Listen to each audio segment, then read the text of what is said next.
Hello, everyone. and Welcome back to the Football Chuggu Podcast. My name is Thomas Durning, and today I'm joined by my co-host, Pearse McLaughlin. Hello, Pearse. Hello, how you doing? Doing well. On today's podcast, we'll be reacting to last weekend's English Premier League and Scottish Premier League results. We'll also be giving any updates in the transfer window. And at the end of the podcast, Pearse will be giving a rundown of all the latest Asian football news. So, as always, we'll start off with the English Premier League. So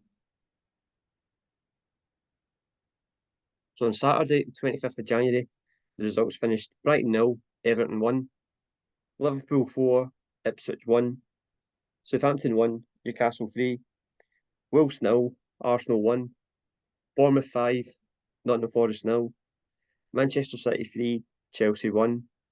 And then on Sunday, 26th of January, there was four matches, which finished Crystal Palace 1, Brentford 2, Tottenham 1, Leicester 2, Aston Villa 1, West Ham United 1, and Fulham 0, Man United 1. So, yes, as always, which match stands out to you the most? Probably the surprise result and the teams for me that have been the most informed, and that was Bournemouth 5, Nottingham Forest 0. I kind of picked this match out at the weekend to be like a really entertaining match. It would be like high scoring, both sides scoring, but I did not ever expect a 5-0 win for Bournemouth because Nottingham Forest are sitting third in the table in the Premier League, and tremendous from themselves, but Bournemouth are just keeping us run going. It just shows you the job that Areola's doing at Bournemouth. He's got them playing some really nice football, and they absolutely dismantled this Nottingham Forest side at the weekend, who've been very resolute defensively and scored goals for fun, and they stopped them from scoring, and they put five past them, which isn't any easy task. It's not a lot of sides have done that this season. And obviously Cliver again at the heart of things, in terms of pulling the strings in that cam position, just kind of getting assists and goals, and he scored an absolute belter at the weekend yet again. And Otara got a hat trick the weekend, which his first ever career hat trick. So I thought they played really well, and they thought they deserved a victory, and potentially could have been more. I thought they made Nottingham Forest look very average, who have actually been a very good side this season. And like I say, it was just a really surprise result for me. I thought that was definitely the standout fixture, but I think we've got to also mention Everton 1, Brighton 0, in terms of Everton. Just that's now 2 wins in the bounce under David Moyes, and it might not be the most attractive football, the most attacking football, but in terms of defensively, and just picking up results, he's just a master of that in terms of making sure the teams are really hard to beat defensively, and set pieces and counter-attacking situations, they're a threat. And I don't know if you've seen the celebrations from Ndai at the weekend. It's certainly up there with some shithousery. And then speaking of shithousery, you've also got Jamie Vardy at the weekend as well, pointing at his badge saying 0. I know, that's funny. So for me, they were the two kind of like standout shithousery moments at the weekend. But in terms of the game, I thought it was definitely the Bournemouth 5, Nottingham Forest 0.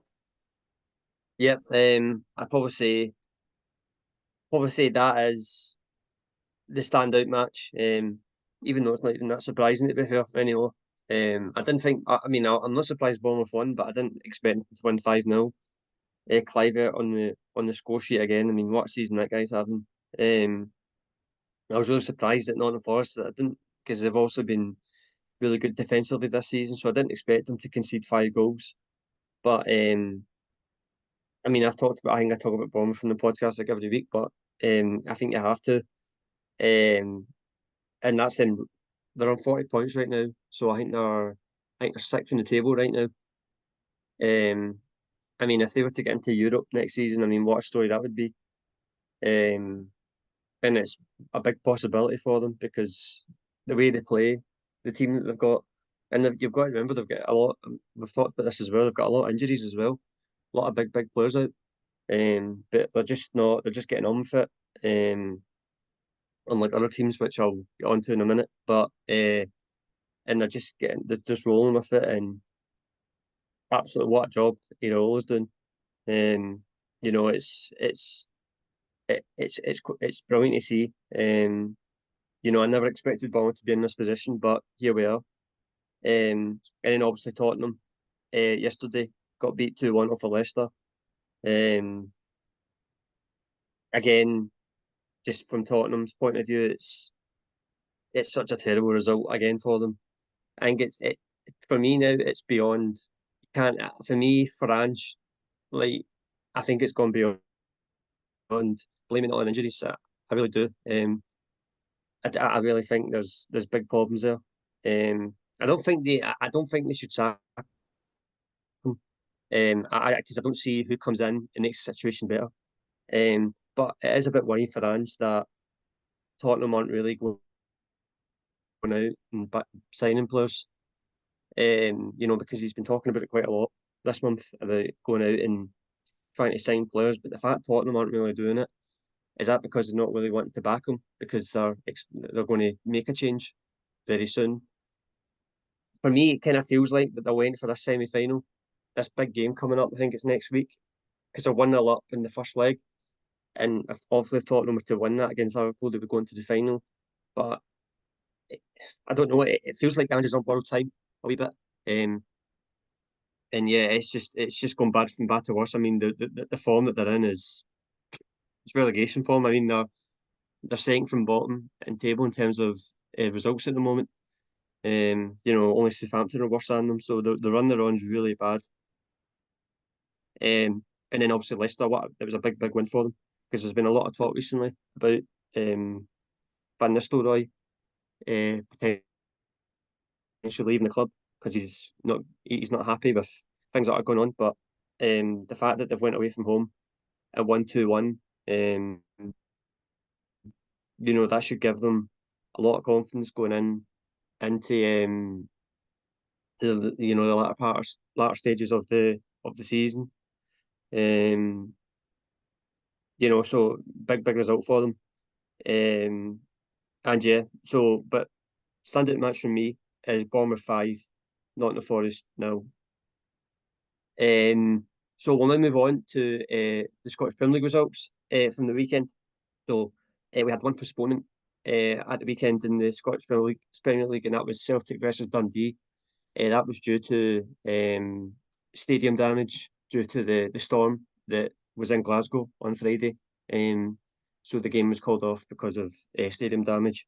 So, but apart from that, the results at the weekend were Aberdeen 0, St Mirren 3, Hearts 3, Kilmarnock 2, Ross County 1, Hibs 1, St Johnstone 2, Motherwell 1. And then yesterday, there was only one match, which finished Dundee United 1, Rangers 3. So yeah, as always, Pearse, is there a match there that stands out to you? Yeah, definitely. I think it's got to be the Aberdeen 0, St Mirren 3.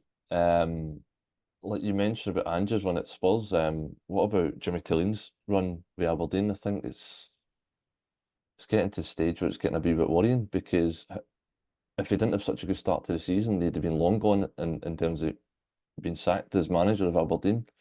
But I think it's because he had the really good start that he had. I think that he's got more time because if it was any other manager, they'd be long gone by now because the run is pretty worrying. In terms of the last league win was back in November against Dundee, 4-1, and they've not won a league game since. Defensively, they look all over the place, a lot of shambles, and up front, they're just not scoring enough goals. So it's kind of died out of both ends of the park, and we all know St Mirren, they sit in, they work hard, and they've got pace in the counter. Because all afternoon, I thought the standout player for me was Olasanya. That boy's got pace to burn, and he's got strength, and he scored a brilliant goal, and he assisted Mandron perfectly for the second one. And that long ball in behind was in all afternoon. And Aberdeen just couldn't cope with it. So I thought for me that was a standard result because I think St Mirren just kind of just frustrated Aberdeen and they played, and Aberdeen was just got sucked into their game plan, and they got a really good away win, 3-0. Regardless, it's not easy to do up at Pittodrie, consider the conditions in Scotland over the weekend with the weather and stuff like that. So, no, I thought that was a standout result, and I thought Olasanya was the man of the match for me, because just the way he caused Aberdeen problems all afternoon. Yeah, for me that's the standout match as well. I agree with that one. In terms of Aberdeen, it's just gone bad from bad to worse. It's just like a nightmare.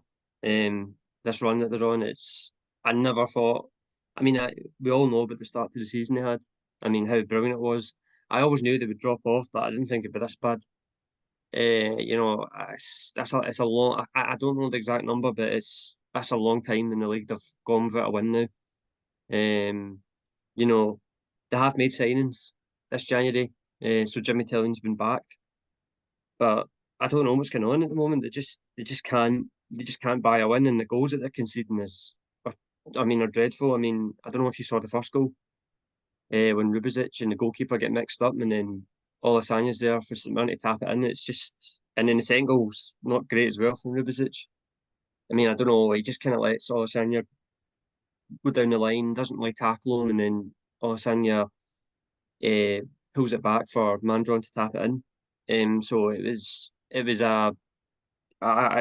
just a terrible afternoon for Aberdeen.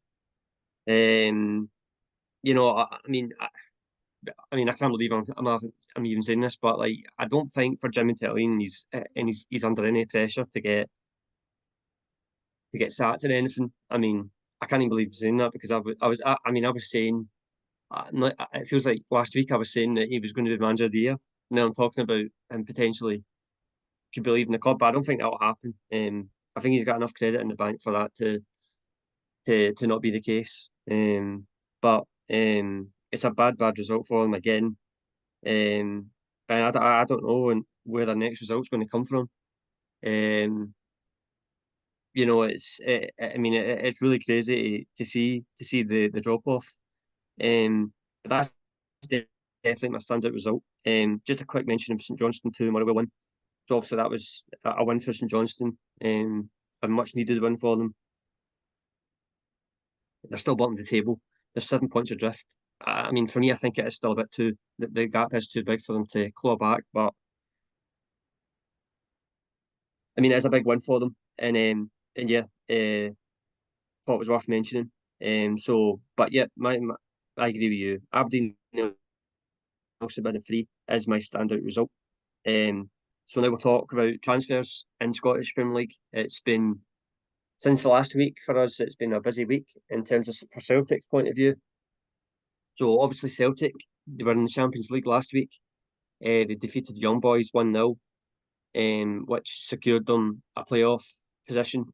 But I think more of the dramas come after that match, because it was announced, not announced, but it was kind of confirmed just after the match that Celtic striker Kyogo Furuhashi had decided he was going to leave Celtic, and he was in transfer talks with French club Stade Rennes. So I think it was the day after that Young Boys match that he flew out to France to start transfer talks with Rennes. So we found out that news in terms of a potential outgoing, and in an ingoing, someone coming in.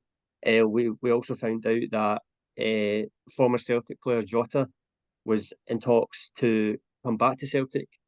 So Jota left a couple of years ago. Um, he's a big player for Celtic, and then there was talk of him coming back. And at the time of recording this, it's just been announced that Celtic have signed Jota from Rennes for 10 million on a 5-year deal. So where do you even start? So we'll start off with, I think we should start off with Jota, because that's now been confirmed that he has returned to Celtic. So Pearse, what's your thoughts on Jota return to Celtic? Do you think it's a good signing? And yeah, what's your thoughts? I think it's a phenomenal signing. Ever since he's left Celtic, he's not really kicked on, and I think the fact is, if he can come back and get the same levels it was churning out week in, week out, Champions League domestically, Celtic have got a massive key player in their hands, because we all know how technically gifted he is. He can play on either flank, he creates goals, more of a creator than a goal scorer. And I think if you've got the option of Maeda, Kuhn and Jota in terms of in the wing position, that's pretty frightening. And the fact that you're getting him, you sold him for 18 months ago for £25 million to Saudi Pro League Al Ittihad, and you buy him back for £8 million, €10 million with add-ons. I think that's pretty good business in my opinion. If you can get a player back that you know he knows the league, you know how good important he was and how good he was, I think that's a no-brainer. And I think you can just see the love he has for the club, because he initially came on loan, signed permanently, and he was only here for a season after he signed on loan. And I think the fact is, I think he's such affection for the club and the fan and the city that that's probably the reason why he's came back. And he probably had the option last summer, but I think he wanted to maybe try something different and try France. It just didn't work out for him. Barely featured again under the new manager as well, and they've had a poor start to the season, Stade Rennes. But I think if Celtic can get him up to match sharpness and back to the level he was performing under Ange Postecoglou at Celtic, then it's only going to strengthen the squad. And I'm pretty sure that Celtic will be looking to have him for the knockout stages of the Champions League, and I think he will be a key player for Celtic. Yep, I agree. Very surprising. I didn't expect it. That Jota would. I mean, there has been a little bit of talk about it, but I never thought it would happen. But it has happened, so he's obviously now confirmed to be returning. I think it's a very good signing. Obviously, I mean, his first spell at Celtic, he was amazing. I mean, on the wing, he was such a nightmare for all uh, fullbacks in Scotland. He scored goals, he made assists. Um, he just seemed to settle in really well at Celtic and in Scotland as well. So it was just at the time it was just the perfect sign all round. He obviously moved on. He went to Saudi Arabia. That didn't work out. And then he went to France, as we just said, didn't work out there. And now he's back. And I just feel like some players just have just have a certain club where it just everything falls into place for them, where they feel loved and where it just feels like home. And I just think with Jota and Celtic, for him, I mean, I don't know, he might not think that, but I think he does. Like, I think Celtic for him just feels like home, and he signed a 5-year deal. Um, so for me, it kind of feels like he's wanting to kind of make this his home for the next definite few years. Um, because he's still young as well, so he's got lots of time to show his potential and show what he's made of. I think he's also come back as well because I think since he's left, I think Celtic have got better.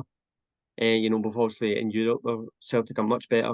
They're in the playoff round of the Champions League.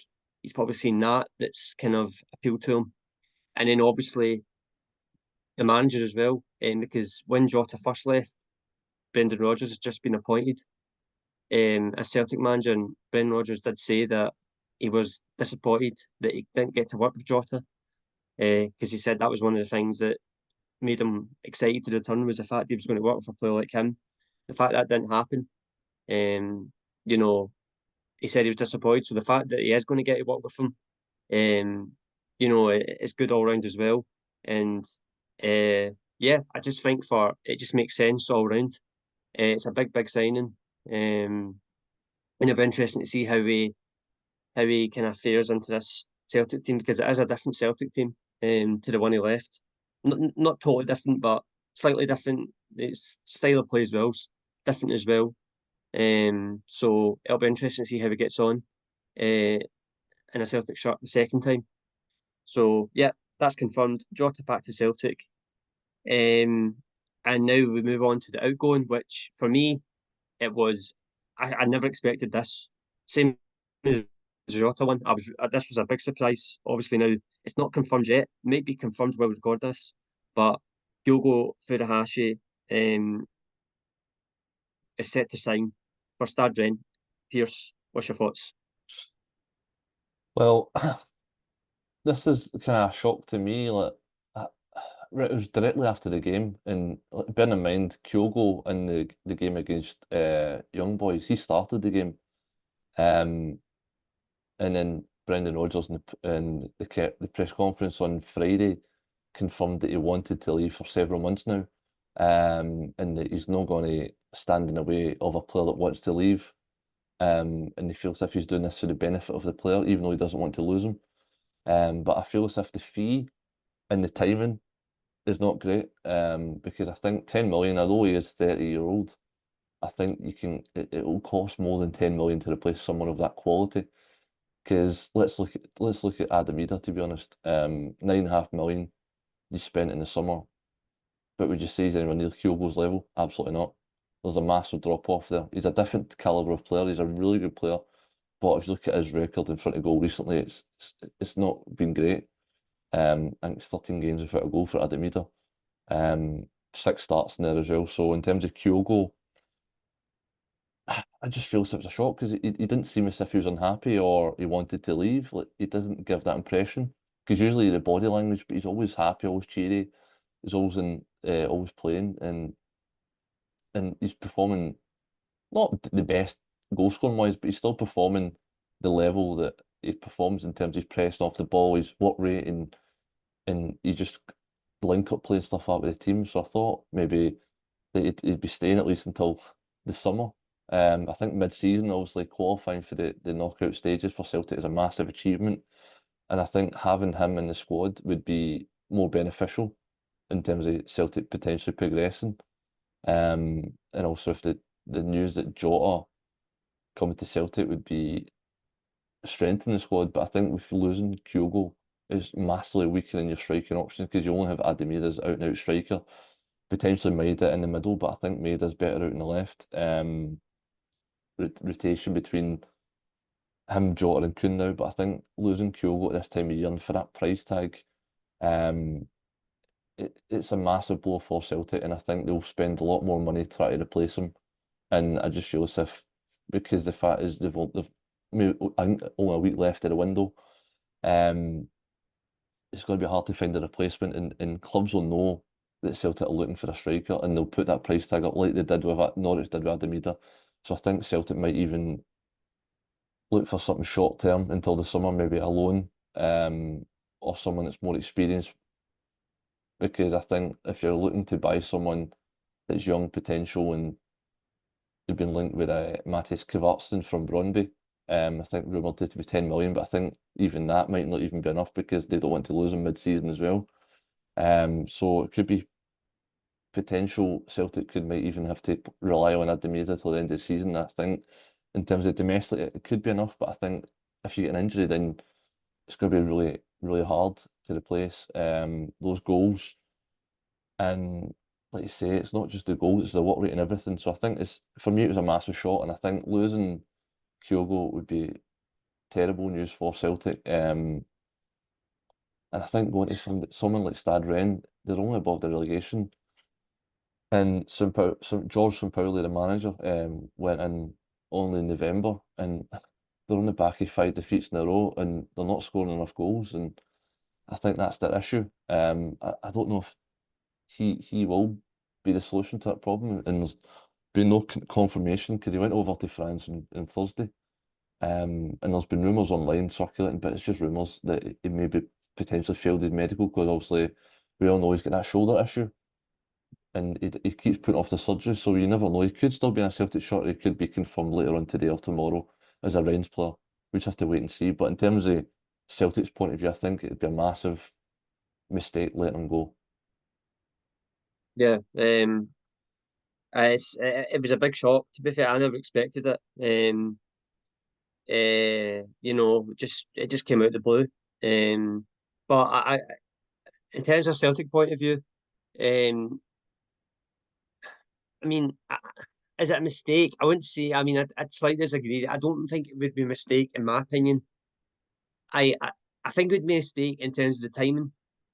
I think I get that because I mean, middle of January, Celtic do have you know, that I mean, the title is kind of wrapped up anyway. But obviously, the Champions League is still kind of in the balance. I mean, you know, there's still more progression there. But I just think in terms of Kyogo, I just think that you know the fact that he did express a number of months ago, which I was surprised about, the fact that he wanted to leave, that he was ready to go. I mean, if I was a manager, I would if a player tells you you want to leave, I think you just have to try and get rid of them because if they're not committed, then you know there's no real point in keeping them there. But he didn't really, but he never gave me the vibe that he wasn't committed. You know what I mean? So it was just such a strange, it was just such a strange kind of thing that happened there. But in terms of Kyogo at Celtic, I mean it's not confirmed yet, but what a career he has had at Celtic. He's definitely one of the best strikers Celtic have had since him McLaughlin, who is the best striker Celtic have ever had. But he's been so big for them, scored so many important goals for Celtic.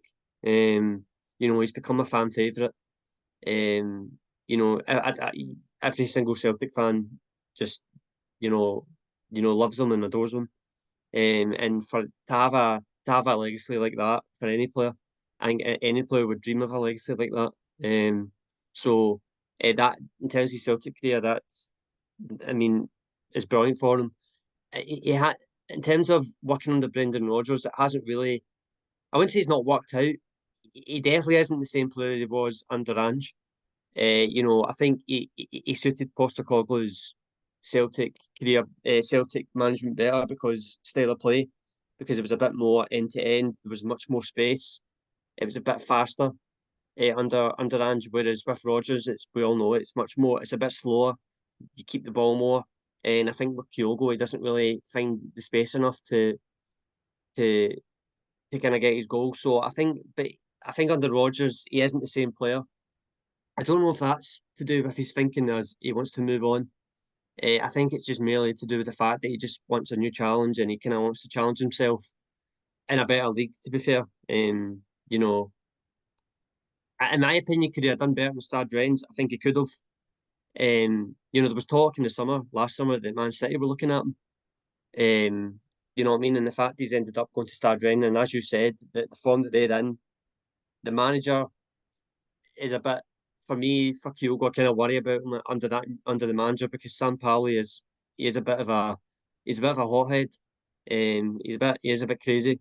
And I don't know if Kyogo would suit that kind of type style of management. I don't know, but um, yeah, a big surprise. But I wish that for Kyogo in terms of the contribution he's made to Scottish football, I think every fan of Scottish football would wish him good luck because he's been brilliant during his time in Scotland, and yeah, that's the latest transfer news from Scotland. There's nothing really else to say, but it's been a crazy kind of week for Celtic in terms of transfer news.